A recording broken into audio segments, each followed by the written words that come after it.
Assalamualaikum warahmatullahi wabarakatuh. Alhamdulillahirabbil alamin. Wassalatu wassalamu ala asyrofil anbiya'i wal mursalin wa ala alihi wa washabihi ajmain amma ba'd. Ya, puji syukur kita panjatkan kehadirat Allah Subhanahu wa taala yang memberikan kita kesempatan untuk hadir pada kuliah pada pagi hari ini. Hari ini kita akan melakukan kuliah pada blok indra khusus. Perkenalkan, nama saya adalah Dr. Ahmad Ardhani Pratama, SPTHTKL MKes. Saya adalah dosen dan staf pengajar di bagian ilmu kesehatan THTKL FK UMI. Nah, ini adalah biodata saya. Jadi saya bekerja sebagai dokter THT di Poli THT RSUD Sayang Rakyat. Nah, ini ada juga nomor WA saya yang bisa dihubungi apabila nanti ada diskusi. Jadi hari ini kita akan melakukan kuliah dengan judul kelainan hidung, kelainan penghidu, dan pengecap. Jadi mata kuliah ini itu berada pada blok indra khusus dengan jumlah SKS sebesar 6 SKS. Nah, ini kita akan melakukan tatap muka sebanyak 1 kali ya dalam waktu 50 menit. Namun pada blok ini tentu bukan hanya kuliah saya saja yang ada, juga ada dari kuliah dari yang lain ya. Kemudian juga tentu akan ada praktikum, baik itu anatomi, kemudian dan juga histologi. Jadi ada 2 ya. Kemudian tentu akan melakukan problem-based learning dan juga clinical skill learning. Serta tentu akan dilakukan seminar ilmiah pada tiap selesai modul PBL-nya ya. Dan juga akan ada ujian secara teori itu dengan menggunakan computer based test ya. Serta juga tentu akan ada ujian praktikum dan juga ujian CSL. Kemudian ya, jadi tentu pada kuliah saya apa yang akan diharapkan tentu mahasiswa mampu memahami mengenai pengelolaan penyakit THT, terutama tadi tentang kelainan hidung, yaitu kelainan penghidu dan pengecapan. Ya, ini tentu berdasarkan sesuai dengan level kompetensinya ya, berdasarkan SKDI. Jadi tentu harus mengetahui etiologi, faktor risiko, epidemiologi, bagaimana menegakkan diagnosisnya, dan kemudian melakukan tata laksana pencegahan dan juga komplikasi, sehingga nanti dapat dilakukan penanganan ini secara paripurna. Ya, mata kuliah ini juga dapat diakses ya, bahannya itu melalui LMS ya atau Kalam UMI. Kemudian nanti juga ada pre dan post testnya di situ ya. Nanti adik-adik bisa mengikuti melalui LMS Kalam UMI, dan juga nanti pada kuliah ini pada bab ini kita akan melakukan kuliah dan juga diskusi. Ya, baiklah, kita akan masuk pada materi kuliahnya. Ya, saya rasa ini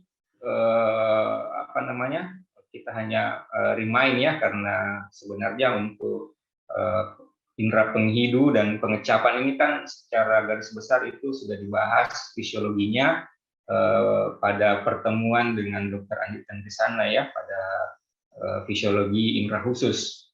Nah, jadi saya akan secara garis besar saja saya akan bawakan. Jadi tentu kita mengetahui ya, sama-sama mengetahui bahwa indera pengecap dan penghidu itu disebut juga dengan indera kimiawi karena dia memiliki reseptor yang peka terhadap molekul kimiawi. Nah, di mana pada indera pengecap molekul kimiawinya itu berupa makanan yang terlarut dalam saliva. Sedangkan pada hidung odorannya tadi itu yang masuk ke dalam cel olfaktori melalui lewat udara itu terlarut pada mukosa hidung yang merupakan lapisan lendir yang terdapat di rongga hidung. Nah, kemudian informasi yang ada antara penghidu dan pengecap ini akan dikonfirmasi ya, diolah di otak. Nah, jadi kerjasama antara penghidu dan pengecapan ini diolah di otak untuk kita dapat mengenal dan mengapresiasikan rasa. Nah, jadi karena perpaduan, tentu gangguan yang akan terjadi itu bisa saja bersamaan ya. Jadi ada penelitian mengatakan sekitar 80% gangguan pengecapan itu merupakan gangguan penghidu. Ya, kita masuk dulu gangguan penghidu. Nah, ini secara persyarafannya berbeda ya. Kalau indera penghidu itu melalui nervus olfactorius, indera pengecap itu nervus trigeminus. Nah, ini yang perlu kita ketahui, di mana letak daripada organ penghidu, reseptornya itu berada di regio olfaktori, di bagian hidung sepertiga atas. Ya, jadi ini ya, dia terletak di lamina cribosa os ethmoid, dan untuk bulbus olfaktorionya pada dasar daripada fossa crani anterior. Nah, ini cukup kecil ukurannya, sebesar 10 cm persegi, di mana kalau yang hewan itu yang memiliki penghidu yang tajam, yaitu anjing contohnya, dia memiliki lebih besar ya, 170 cm persegi. Nah, ini perlu kita ketahui gangguannya tentu karena dapat memberikan bahaya kepada penderita ya, jangan sampai dia misalnya minum racun atau makan makanan yang basi, atau ada zat-zat yang bisa membuat sesak nafas ya, yang bersifat racun ya, itu tentu kita harus tahu. Ya, jadi ini kecepatan udara yang diperlukan untuk bisa kita menghidu yaitu 250 ml per second. Ya. Kemudian syaratnya itu dia tentu harus bahannya itu harus mudah menguap ya, itu supaya bisa tertiup masuk ke dalam bulbus olfaktori. Kemudian harus larut dalam air ya, karena tentu dilapisi oleh mukus di dalam sini ya. Kemudian juga mudah larut dalam lemak, karena sel-sel rambut silianya tadi itu terdiri dari zat lemak, jadi dia harus larut sehingga bisa diolah informasinya. Ya, ini anatominya secara garis besar. Ada bagian epiteliumnya terdiri atas silia, ada dendrit, reseptor sel, supporting sel, dan akson. Kemudian pada olfactory bulb ada glomerulus, kemudian ada mitral cell dan olfactory tract. Nah, ini secara garis besar saja tentu akan ditangkap oleh silia, kemudian masuk ke dalam lapisan sel-sel reseptor tadi. Nah, di dalamnya ini ada protein pengikat bau yang disebut dengan G-protein. Nah, ini yang akan mengolah ya. Kemudian ada kelenjar Bowman juga yang mengandung mukus. Kemudian pada sel-sel reseptor ini itu bisa berganti ya, diganti oleh supporting cell tadi. Kalau misalnya dia rusak, nah itu bisa diganti secara reguler 4-8 minggu.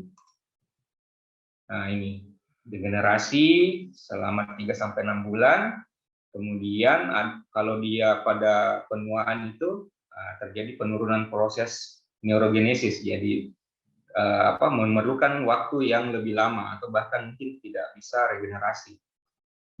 Kemudian juga bisa akibat anosmia, post trauma ataupun post infeksi saluran pernafasan atas.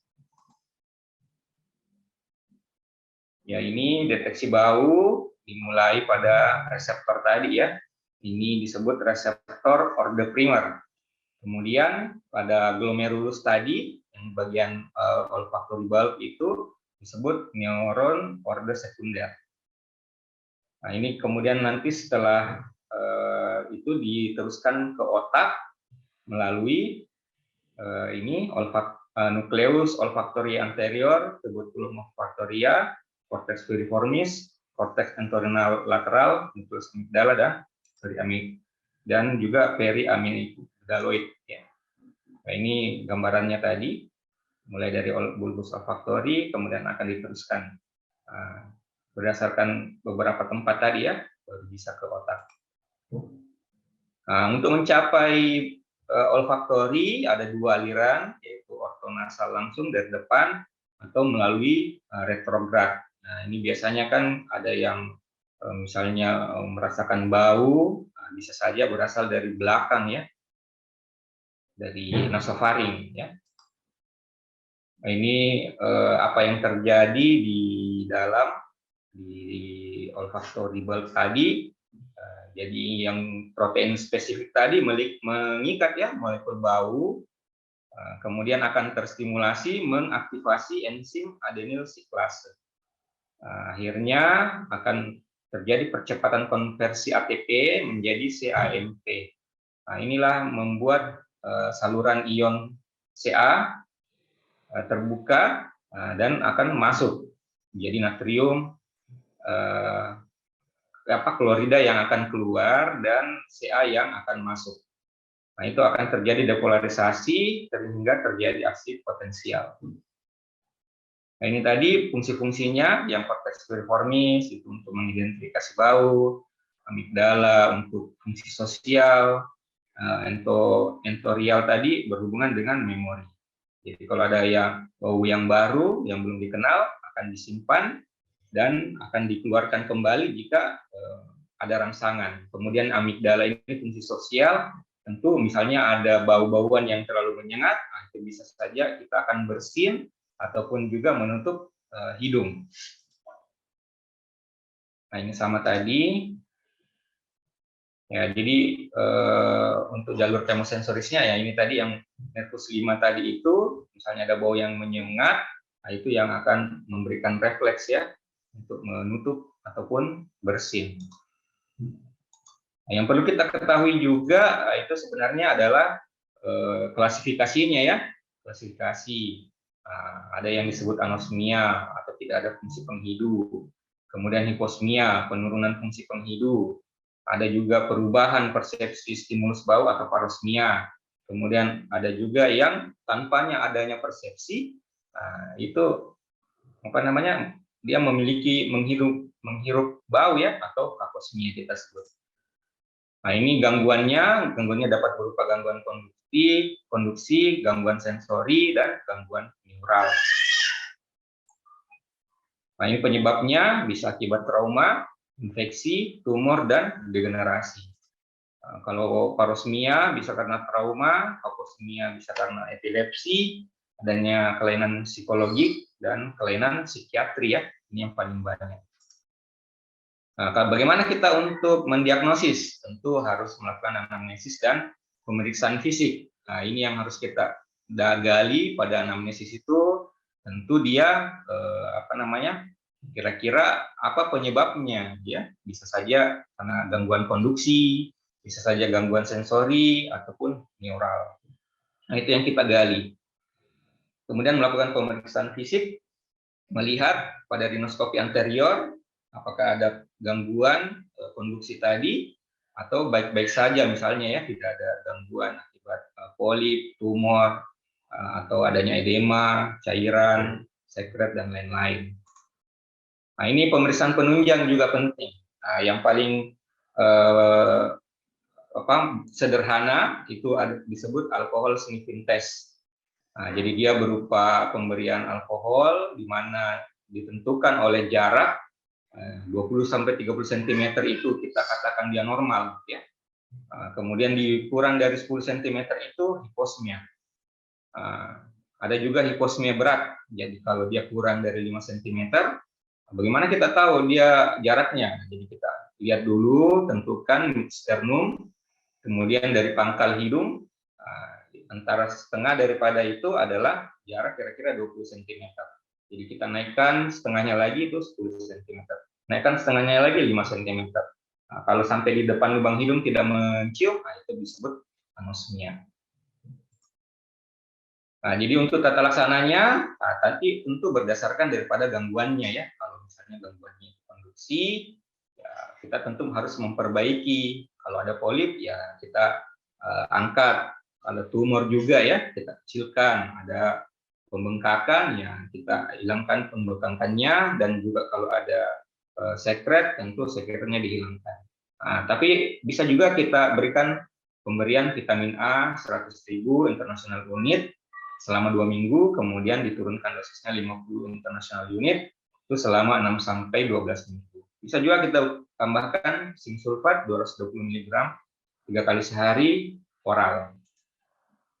Kemudian bisa juga memberikan kortikosteroid berupa prednison yang kita tapering off.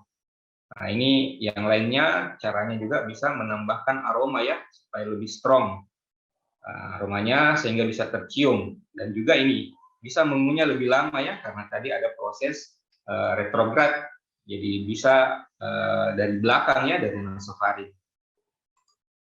Nah, pindah ke gangguan pengecapan, sebenarnya sama saja ya antara penghidu dan pengecapan. Yang harus kita ketahui adanya 4 macam rasa yang paling dominan, yaitu manis, asin, pahit, dan asam. Nah, kemudian letaknya rasa asin, rasa manis itu biasanya pada ujung lidah. Kalau asin ini di pinggir lidah ya, pinggir lidah. Begitu pula di rasa asam, jadi terserah mau pinggir kanan atau mau pinggir kiri. Kalau pahit itu di bagian belakang lidah, posterior lidah ya. Nah, ini ada pada lidah itu ada papil-papil. Nah, mungkin adik-adik sudah mengenalnya ya, pada kuliah anatomi indera khusus itu sudah dipaparkan. Ada piriformis, foliata, circumvallata, dan uniformis. Nah, ini letak-letaknya ya banyak di posterior, foliata di lateral, uniformis di anterior. Nah, ini persyarafannya di bagian belakang itu banyak oleh glossopharyngeal nerve. Kemudian bagian samping dan depan lidah itu oleh chorda tympani atau nervus 7. Nah, ini berdasarkan juga letaknya ya. Ada circumvallata, kemudian kalau foliata begini, uniform begini ya. Nah, ini ya jalur impulsnya jadi sesuai dengan yang tadi ya, nervus trigeminus itu pada 2/3 bagian anterior lidah. Kemudian ada juga di bagian belakang ya, di bagian belakang itu nervus nih dari basis lidah dan faring itu melalui nervus vagus. Jadi ada dua persarafan. Nah, semuanya akan melalui chorda tympani menuju ke nervus facialis dan akhirnya akan dipersisipkan di batang otak. Ya, sama juga gangguannya bisa hipogesia berkurang, bisa agesia hilang, dan juga kakogesia. Nah, bagaimana kita melakukan pemeriksaan penunjang? Ini yang paling sederhana, yaitu dengan teknik. Jadi mewakili 4 rasa tadi, manis oleh gula, pahit oleh kina atau kopi, kecut oleh asam, dan asin oleh garam. Kita teteskan berdasarkan letaknya tadi ya, manis di depan, pahit di belakang, asam dan asin itu di pinggir. Ya, kemudian untuk penunjang yang lain, kalau misalnya ada masalah pada sensoris sel sarafnya, itu bisa kita memakai elektrogustatometri ya. Nah, ini pengobatannya juga sama. Kalau gangguannya tadi bisa akibat obat-obatan, ya bisa kita hentikan obat-obatannya. Kemudian sama juga pemberian zinc sulfat, cuman dosisnya hanya 110 mg per hari secara oral ya. Nah, apa yang kita dapat simpulkan, jadi gangguan pengecapan adalah gangguan informasi yang didapat untuk mengenal dan mengapresiasikan rasa. Jadi memerlukan keduanya ya, tidak boleh hanya satu. Kemudian gangguan penghidu dan pengecapan ya dapat membahayakan keselamatan kalau misalnya tidak bisa menghirup asap beracun ya, atau yang sudah basi. Nah, itu tentu bisa menyebabkan kematian ya, dan membahayakan keselamatan. Kemudian gangguan penghidu dan pengecapan dapat berupa gangguan pada konduksi, sensori, dan neural. Nah, ini dalam Quran surat Fusilat ayat 20, hatta iza majauha syahida alaihum samuhum wa absaruhum wa juluduhum bima kanu ya'malun. Jadi sehingga apabila mereka sampai ke neraka, pendengaran, penglihatan, dan kulit mereka menjadi saksi terhadap mereka tentang apa yang telah mereka kerjakan. Jadi kita tentu dari ayat ini patut bersyukur ya, menikmati panca indera yang diberikan, ya karena tidak semua dapat seberuntung kita ya. Jadi bersyukur juga dapat kita wujudkan ini bukan hanya sebatas ucapan alhamdulillah, tapi tentu memanfaatkan panca indera tersebut untuk hal-hal yang baik. Kemudian hal-hal yang baik itu dapat berupa menghindari perkataan yang sia-sia, apalagi menebar perkataan haram. Jika memang tidak bisa berkata baik, maka lebih baik untuk diam. Ya, jadi mungkin itu saja pada kuliah saya mengenai kelainan hidung, kelainan penghidu dan pengecapan.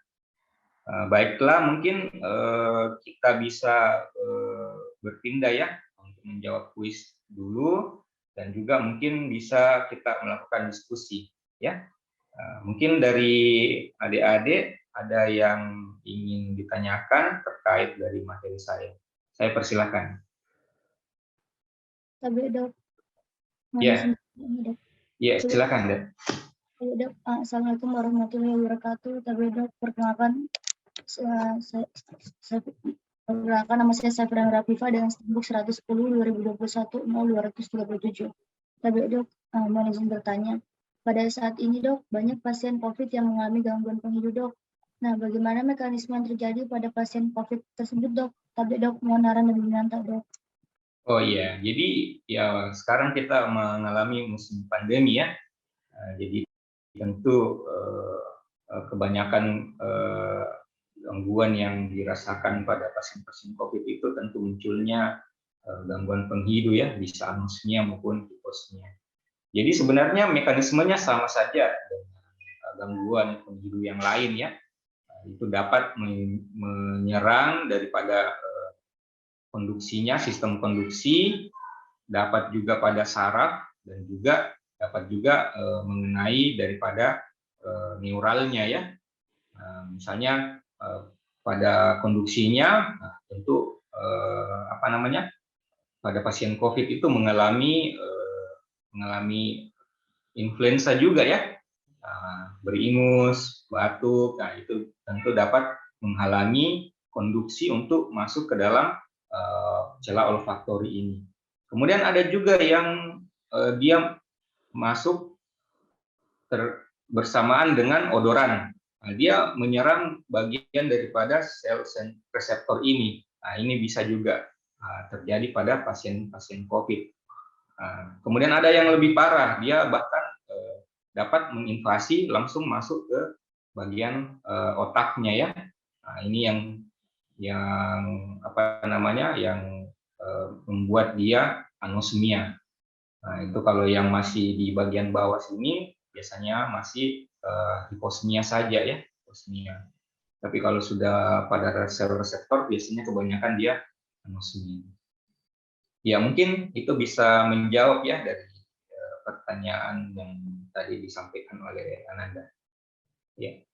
Mungkin ada lagi yang ingin bertanya, Dek? Silahkan. Tapi Dok, terima kasih banyak atas saran hubungan Dok. Tapi Dok. Ya, silakan Dek. Perkenalkan, nama saya Andi Ganadana dengan nomor stambuk 11020210232. Tapi Dok, saya ingin bertanya, apakah pasien yang mengalami anosmia pada pasien COVID bisa sembuh seperti sedia kala Dok? Tapi Dok, mohon arahan dan bimbingan Dok.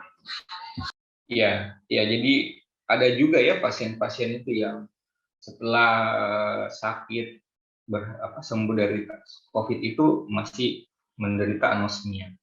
Ya, jadi seperti yang saya katakan tadi, ya tadi ada tergantung di tempat gangguannya itu terjadi ya. Kalau misalnya hanya gangguan konduksi, nah itu biasanya cepat pulih ya, begitu selesai pilek, flu-nya biasanya juga akan bisa kembali menghidup. Nah, cuman kalau untuk yang mengenai sarafnya pada neuron olfaktorianya ya itu tentu memerlukan waktu untuk melakukan regenerasi. Nah, ini tadi di kuliah saya sudah dicantumkan ya, bisa secara reguler 4-8 minggu, atau bisa 3-6 bulan, itu baru bisa kembali seperti sedia kala, jadi regenerasi. Nah, setelah regenerasi tentu nanti diharapkan bisa kembali bertugas ya, mengetahui bau. Nah, cuman yang kadang itu agak susah jika dia sudah mengenai bagian setelah olfactory bulb ini tadi ya, misalnya terjadi di otak. Nah, itu kadang juga memang agak susah untuk sembuh ya, agak susah. Namun ada beberapa alternatif yang bisa kita lakukan apabila mendapatkan pasien dengan anosmia ini yang menetap, itu kita bisa anjurkan untuk melakukan training penghidu ya, jadi menghidu bau-bauan yang memiliki aroma yang khas ya, misalnya jeruk atau minyak kayu putih, atau aroma-aroma yang dia kenali ya, mungkin melati. Nah, itu kita biasanya rutinkan untuk setiap hari minimal 2 kali sehari kita lakukan training penghidu ini. Ya, mungkin itu saja yang bisa saya sampaikan ya. Mudah-mudahan dapat dimengerti oleh Ananda sekalian. Ya, bagaimana? Apakah sudah tidak ada lagi yang ingin ditanyakan?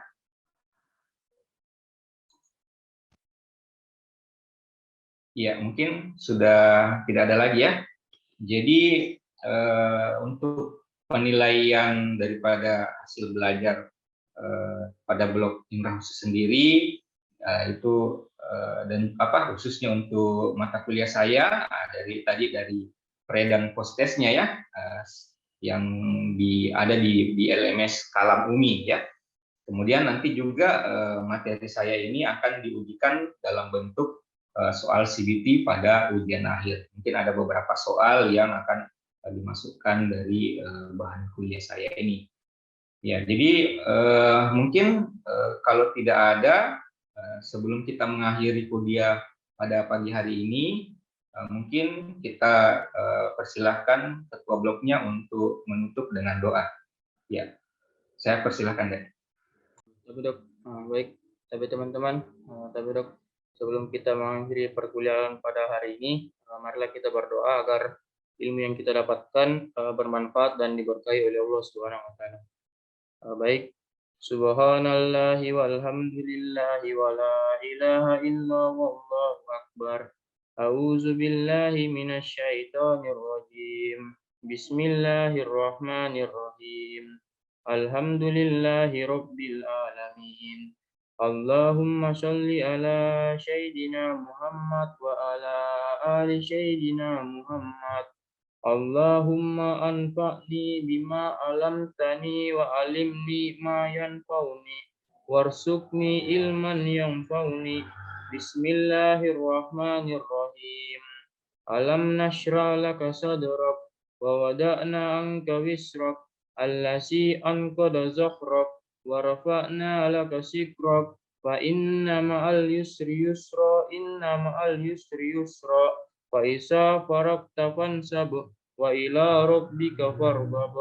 Subhana rabbika rabbil izzati amma yasifun wa salamun alal mursalin walhamdulillahi rabbil alamin. Wali Rasulillah al-Fatihah. Ya, saya ucapkan terima kasih banyak kepada Ananda, adik-adik sekalian atas perhatiannya. Semoga apa yang saya sampaikan dapat memberikan tambahan ilmu pada Ananda, adik-adik sekalian. Apabila ada hal yang nantinya masih memerlukan diskusi, dapat menghubungi saya pada nomor WA yang sudah saya sampaikan tadi ya di awal, dan juga mungkin dapat menghubungi pada ketua bloknya ya. Ya, mungkin itu saja dari saya. Wallahualam. Assalamualaikum warahmatullahi wabarakatuh.